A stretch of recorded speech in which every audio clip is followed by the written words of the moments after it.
Slope, sometimes written as the Greek letter mu, is the measure of a proportional change in y caused by a change in x. As we discussed earlier, the change in y is caused by a change in x because y is dependent upon x. So any change in x is going to cause a change in y, and we're looking at how great or small that change is, or the sensitivity of the y variable to changes in x. The Greek letter delta is used as a short form for change. What does it signify? The difference between an observed value of y and x at the present time t minus an observed value of y and x from a previous observation, or at a time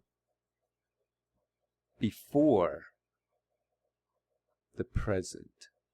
This can more simply be written and remembered as the finishing value of y and x minus their beginning values, or how much the change from a past to a present value of an independent variable has caused a change in a dependent variable. To calculate the slope of a line segment, we'll call ours A.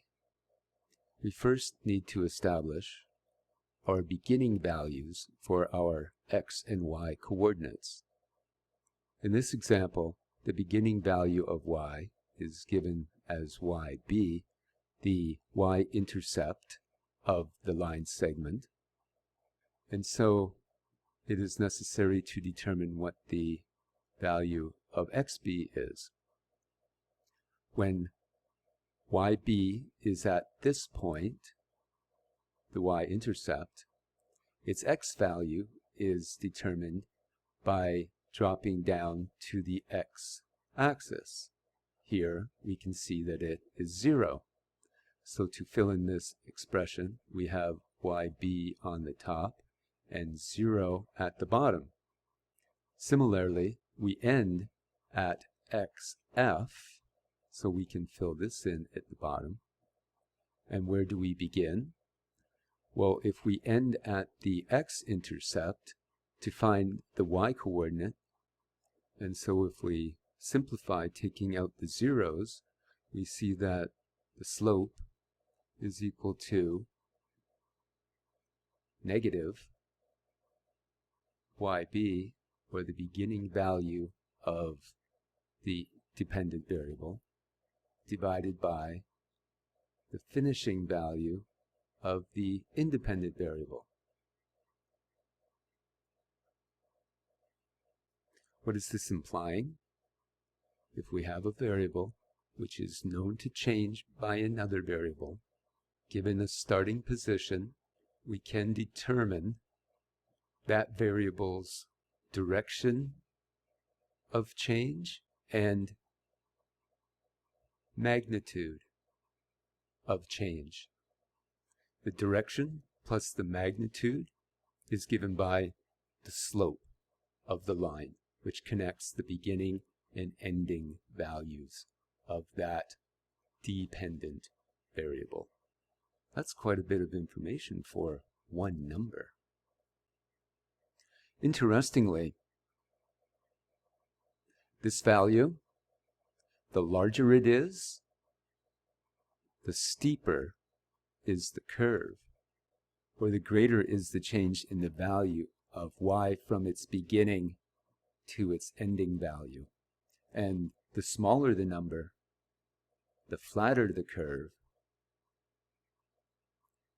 or the less the amount of change from beginning to end of the dependent variable.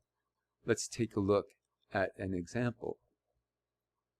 Here we can see that the line segment B is flatter than line segment A. This translates to a change in y which is smaller than the previous change in y. I've purposely ensured that the change in x is the same for both of these.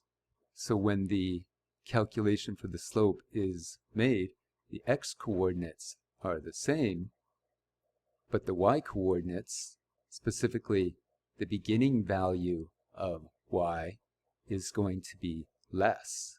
And if you look at the math, if the top value is less, then that means the ending value is going to be less. And so by determining the size of a slope, we can quickly gain an understanding as to how sensitive a variable is to changes in other variables upon which it depends.